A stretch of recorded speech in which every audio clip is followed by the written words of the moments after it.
Assalamualaikum warahmatullahi wabarakatuh. Alhamdulillahilladzi arsala rasulahu bil huda wa dinil haqq liyuzhirahu 'ala dini kullihi walau karihal kafirun. Asyhadu an la ilaha illallah wa asyhadu anna Muhammadan abduhu wa rasuluhu la nabiyya ba'dahu. Allahumma shalli wa sallim wa barik 'ala Muhammadin wa 'ala alihi wa sahbihi ajma'in. Amma ba'd.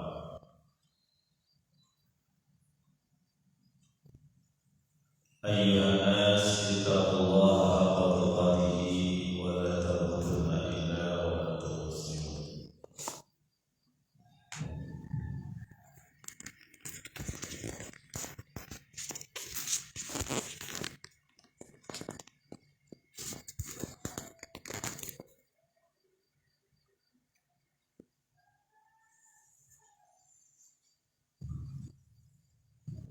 Sallallahu alaihi wasallam.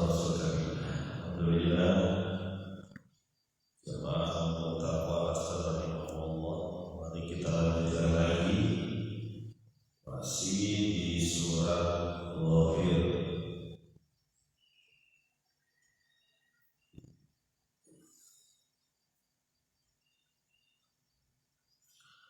Kita sudah sampaikan kemarin bagaimana Allah Subhanahu wa taala menggambarkan salah satu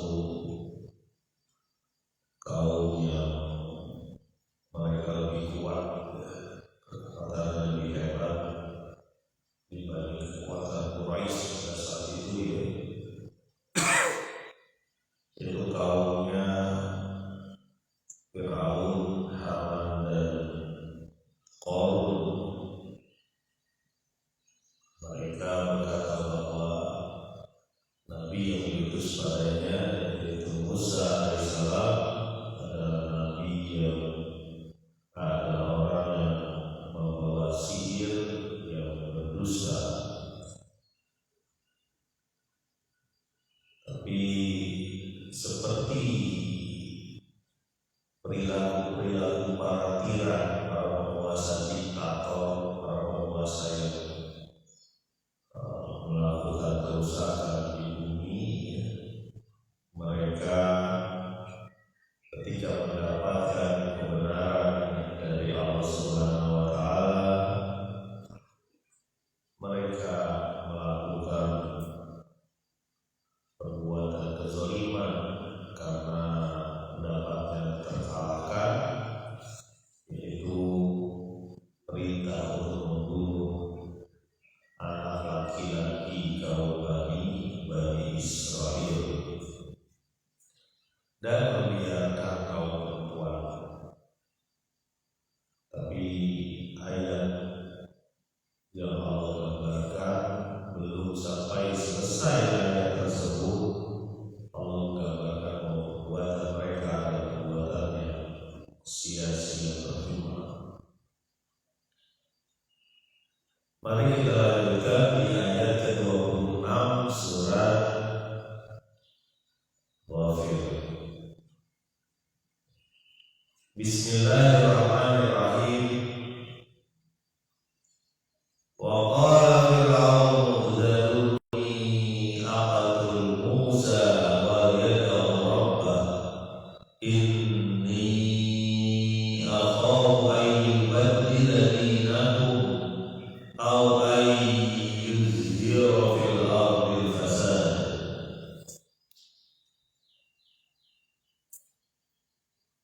Berkata Fir'aun kepada para pembesarnya, biarkanlah aku membunuh Musa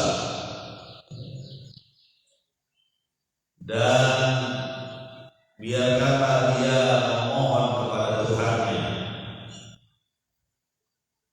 Sesungguhnya aku khawatir Musa bakal mengganti agamamu atau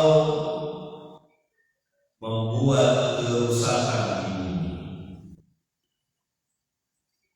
Ini perkataannya Fir'aun. Sebelumnya turun perintah dari Fir'aun untuk membunuh anak-anaknya Bani Israel.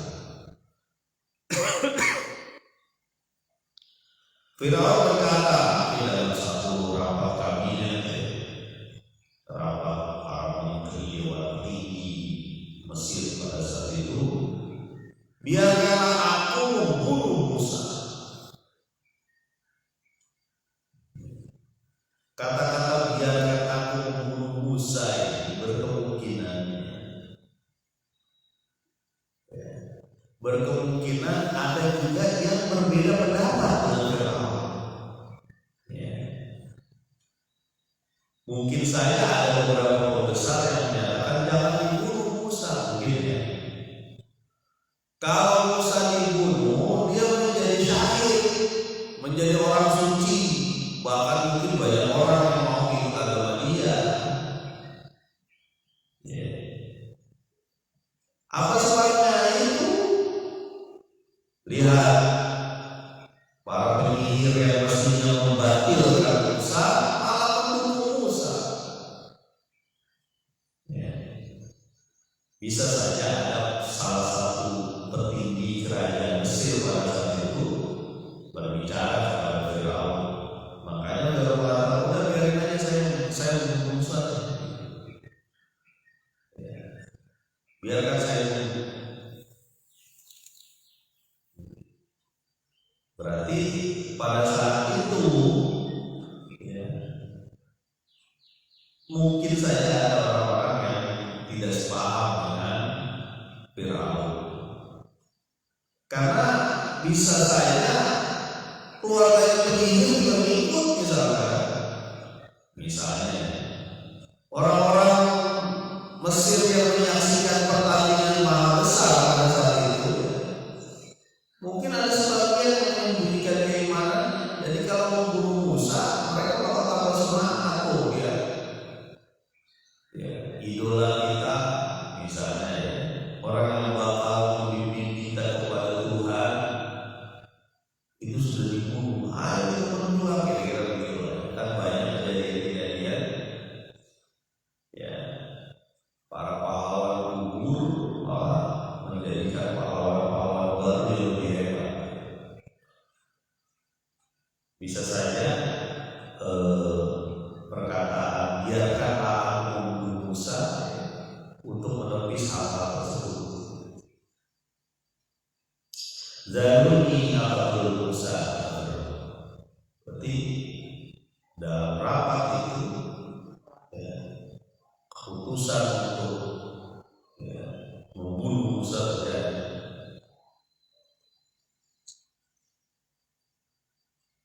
Wajah Rabbahu, dan biarkan dia meminta tolong kepada Tuhannya. Biarkan dia meminta tolong kepada Tuhan. Nah, perkataan biarkan dia meminta tolong kepada Tuhannya bisa saja juga ada perdebatan. Perdebatan apa? Perdebatan dari para petinggi yang mungkin saja mengatakan bahwa seperti orang-orang yang menyembah banyak Tuhan, politeisme. Kalau kita Muslim mungkin menyembah satu Tuhan, monoteisme. Orang-orang yang menyembah banyak Tuhan berarti menganggap banyak Tuhan dewa-dewa, bisa saja menyatakan nanti Tuhan marah begitu.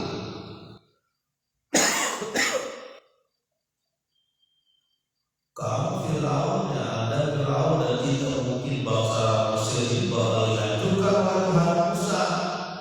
Gitu. Ini pendapat orang yang menganut politeisme atau menyembah banyak Tuhan. Bisa saja begitu. Kalau kamu membunuh Musa, ada Tuhan yang kamu, kira-kira begitu. Makanya Firaun biarin aja dia minta tolong sama Tuhannya gitu. Biarin Firaun, biarin Musa minta tolong sama Tuhannya. Aku mau bunuh dia. Jadi potongan ayat ini waqala Firaun dzaruni aqtul Musa wa yad'u.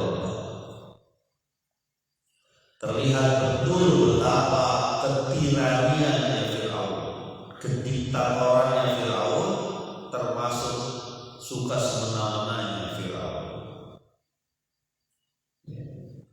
Udah argumentasi kalah, ya. Pendapat-pendapat yang dia sampaikan kalah, dibuktikan juga dengan sihirnya juga kalah, bahkan lebih parah, anggota penyihirnya bahkan beriman kepada Musa. Yang dia lakukan adalah kezaliman yang lebih besar, yaitu dan Musa.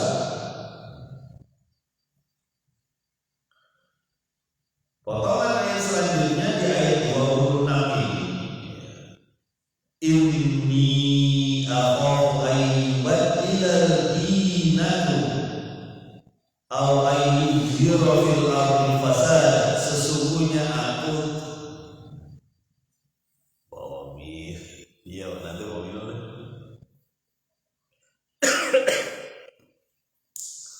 nanti batuk. Sesungguhnya, ya, kata Firaun ini yang diabadikan dalam Al-Quran, sesungguhnya aku khawatir Musa akan menggantikan agamamu, ya, atau membuat kerusakan di bumi. Nah, ini perkataan para tiran, ya, diktator, penguasa jahat. Ngomongnya apa? Ngomongnya begitu. Saya khawatir nanti agama kita pecah-pecah di sana dia. Saya juga khawatir dia akan berbuat kerusakan, berbuat kejahatan di bumi, merusak persatuan misalnya. Nah, ini yang terjadi ketika ada tiran yang, ya, berhadapan dengan kebenaran, dimanapun dia berada, kapanpun dia berada, pasti begitu. Ya. Kalau udah argumentasinya, pendapatnya udah nggak pas, udah kalah, lalu dia menyatakan satu hal yang busuk, ya. Ini kan busuk. Awas bahaya Musa, dia bisa ngobrol dengan agama kita, menghancurkan negara kita, bahkan membuat kerusakan di negara ini. Perangi dia. Ya. Ada dari zaman sekarang kayak gitu Pak? Bisa saja. Lihat aja tuh di media sosial, ada orang mengungkapkan keislaman, wah habis. Ya. Ada orang menghancurkan untuk memakai jilbab di sekolah. Dibilang ini kan sekolah negeri, bukan sekolah Islam. Padahal menghancurkan. Enggak memaksa gitu. Kalau memaksa kan kamu kalau mau pakai jilbab, kamu nggak boleh sekolah di sini. Enggak ada. Itu apa di media sosial? Ini sekolah negeri, bukan sekolah Islam. Kembalikan aja seragam kayak zaman jadul, jangan pakai rok doang. Roknya cuma di bawah lutut sedikit. Ada orang-orang yang begitu, dia sekarang juga ada. Ngapain sih ada zakat? Zakat itu kan urusan masing-masing, gak usah diragukan, gak usah ada basnas, gak usah ada dompet itu apa, gak usah ada ini, nanti cuma ngambil doang lagi, gak jelas di bawah. Kayak gitu, ada orang-orang yang gitu.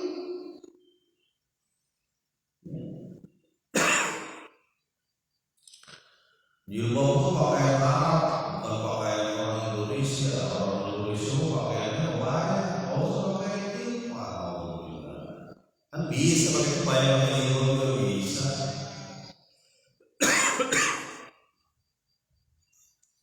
Jadi tetap ada orang-orang yang berlaku sepanjang zaman, orang-orang yang berusaha, ya, ketika mendapatkan kebenaran dia berusaha menyimpang. Ini kan kebenaran yang indah, ya. Kebenaran yang indah berusaha ditukar dengan kezaliman. Ya. Besok kalau yang anget komen wae gitu. Nah, jadi apa yang Yang dikatakan oleh Firaun, ya, ini usaha Firaun untuk mempengaruhi pembesar-pembesarnya pada saat itu supaya melegalkan pembunuhan terhadap Musa, supaya didukung kira-kira. Ya. Coba kalau kita perhatikan, mirip gak dengan yang dilakukan Abu Jahal dan teman-teman? Mirip. Ya. Jangan deketin Muhammad, itu penghancur keluarga dipecah gara-gara dia.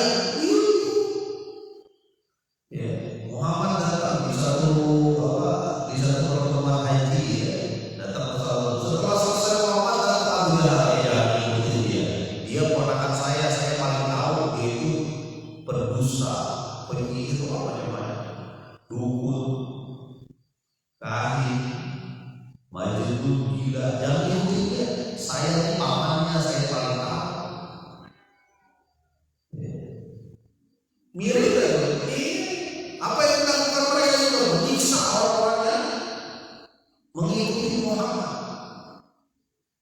Ya. Pak, memang yang kayak gitu berulang terus? Iya. Ya. Ashabul Ukhdud misalnya, ya, sama kan? Rajanya mengetahui banyak yang beriman kepada Allah Subhanahu wa Ta'ala, masukin ke parit yang isinya api. Ya. Itu Ashabul Ukhdud.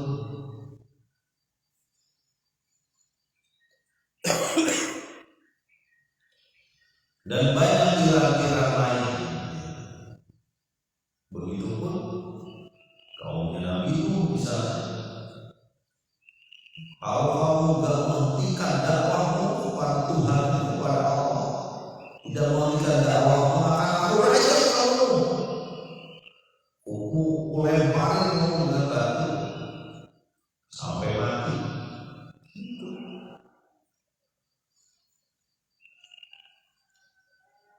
Kalau di Indonesia gimana Pak? Ada yang begitu? Ada orang yang diketak itu. Ada. Di zaman Belanda itu banyak juga tuh, zaman penjajahan. Kan ulama-ulama yang mengangkat senjata untuk berjuang berjihad di jalan Allah.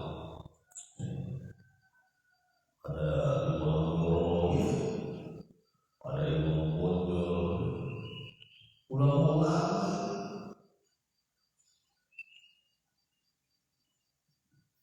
Butomo teriak Allah Akbar. Waktu di yang sekarang jadi hari pahlawan itu, ya, itu teriaknya Allah Akbar.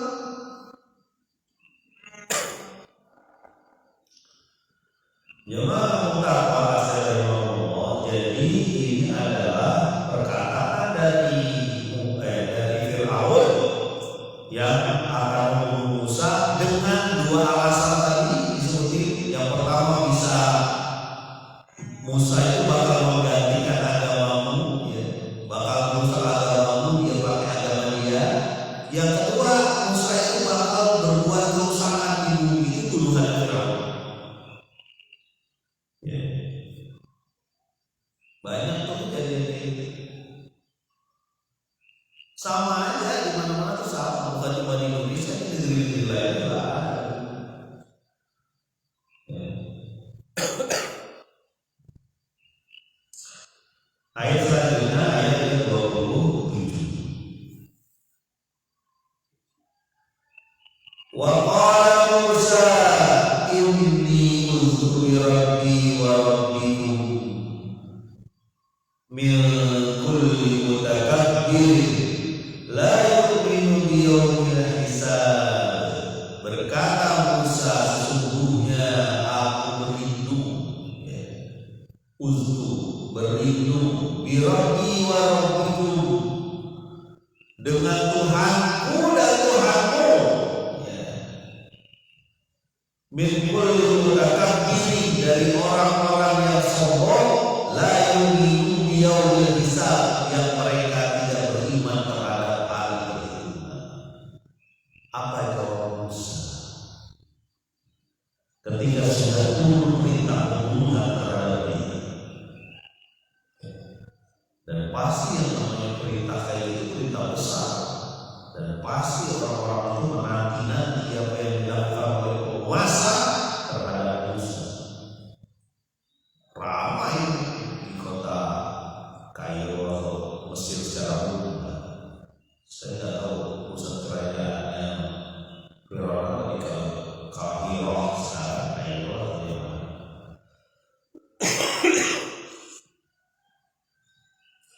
Tapi apa kata Musa? Orang yang bersambung keimanan, orang yang punya keteguhan iman.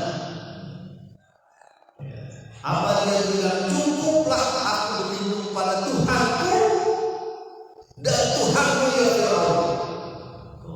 Musa, dia tidak meninggalkan dakwahnya walaupun ada ancaman, tetap berusaha untuk menyampaikan tauhid, menyampaikan keesaan Allah walaupun suasana sangat genting. Qulil haq walau kana murran, katakanlah yang benar walau itu pahit. Salah satu jihad, salah satu perjuangan Islam yang terbaik, yang tinggi, yang hebat adalah mengatakan kebenaran di hadapan tyranni yang ditentang. Apa kata Musa? Cukup aku berlindung pada Tuhanku dan Tuhanmu. Jadi tetap dakwah, tetap menyeru kepada Allah. Musa dan orang-orang yang beriman semuanya punya kekuatan seperti ini, kekuatan hati, kekuatan tekad bahwa dia berada pada jalan yang lurus orang-orang mustaqim. Walaupun orang-orang berusaha mencaci maki dia, berusaha menjatuhkan dia, berusaha menendang dia dari kampungnya, berusaha mengusir dia, menghancurkan para orang-orang yang mau beriman kepadanya, dia tetap tegak. Itulah yang dilakukan Nabi Muhammad SAW ketika diminta untuk menghentikan dakwah. Jika matahari ada di tangan kanan, bulan ada di tangan kiriku, aku tidak akan menghentikan dakwah ini sampai Allah yang mempunyai perintah. Wah, itulah para nabi itu begitu. Dan dia akan menularkan semangatnya kepada orang-orang yang beriman hingga hari ini. Makanya jangan aneh kalau ada orang-orang yang suatu ketika Khabbab bin Araf datang kepada Nabi. Wahai Muhammad, wahai Rasulullah. Ini relasinya bahasa saya. Tidakkah engkau memohon pertolongan kepada Allah, meminta tolong kepada Allah terhadap penyiksaan yang dilakukan Quraisy pada kita? Ada yang dibunuh, ada yang disiksa, ada yang tidak diberi makan berhari-hari, ada yang diberi batu di atas dadanya, ada yang dicambuk, ada yang diberi beban lebih besar dari biasanya, ada yang disiksa untuk mengharapkan uang dan sebagainya. Kenapa kau tidak memohon pertolongan kepada Allah? Mohonlah pertolongan kepada Allah ya Nabi. Apa katanya? Wahai sahabat bin Araf, wahai saudara sahabat, di zaman yang dahulu ada orang yang memegang keimanannya lalu dipendam ke dalam tanah, ditaruh gergaji di atas kepalanya, dibelah kepalanya. Begitupun ada yang ditaruh di tanah, dipakai sisir besi seolah-olah garpu dari besi, ditarik dagingnya sampai mengelupas kulit dan dagingnya. Tapi hal tersebut tidak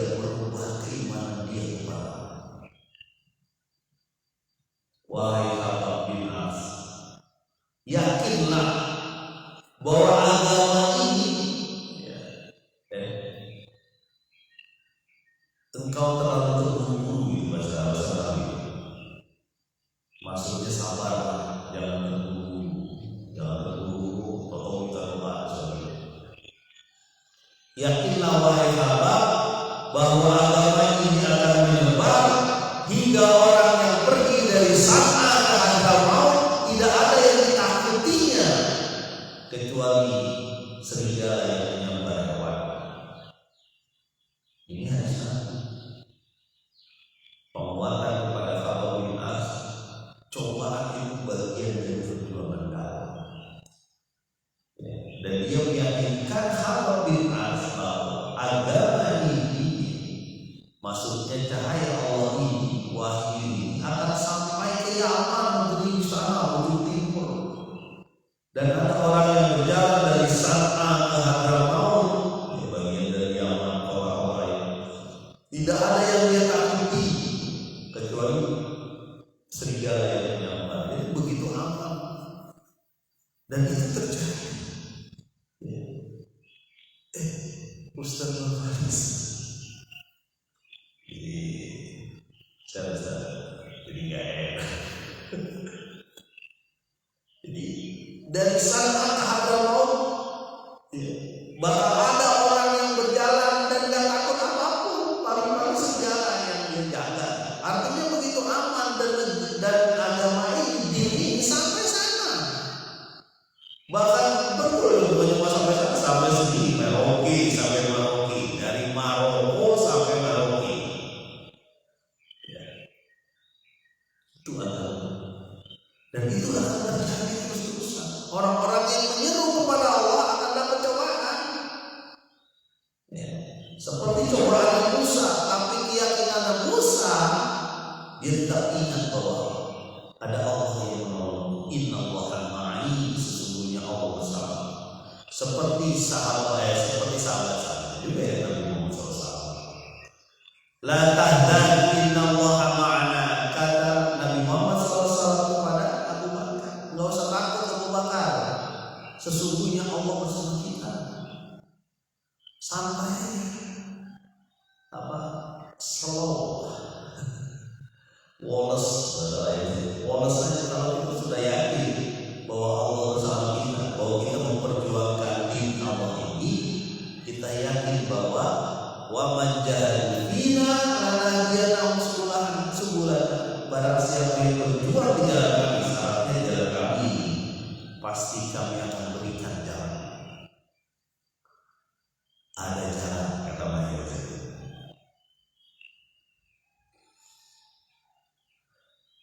Jadi ya mudah-mudahan kita juga intinya juga sama Musa, ya. Aku berlindung kepada Allah, Tuhanku dan Tuhanmu ya Musa, ya Fir'aun, min kulli mutakabbirin, dari orang-orang penyombong, ya, menganggap dirinya paling tinggi, menganggap rendah orang lain, berusaha menghancurkan jalan menuju Allah, ya. Mereka ini adalah orang lain yang tidak beriman terhadap hari perhitungan. Kalau orang yang beriman terhadap hari perhitungan nggak mungkin begitu, nggak mungkin. Jadi dia ingat bahwa setiap dirinya, setiap perbuatan dia bakal dihisab. Kalau Firaun nggak bikin hisab, ya. Dan orang-orang yang ditakut itu, mudah-mudahan menjadi manfaat bagi kita kekuatan Musa menahan berbagai cobaan dan keyakinannya, dan menjadi peringatan bagi kita bahwa orang-orang yang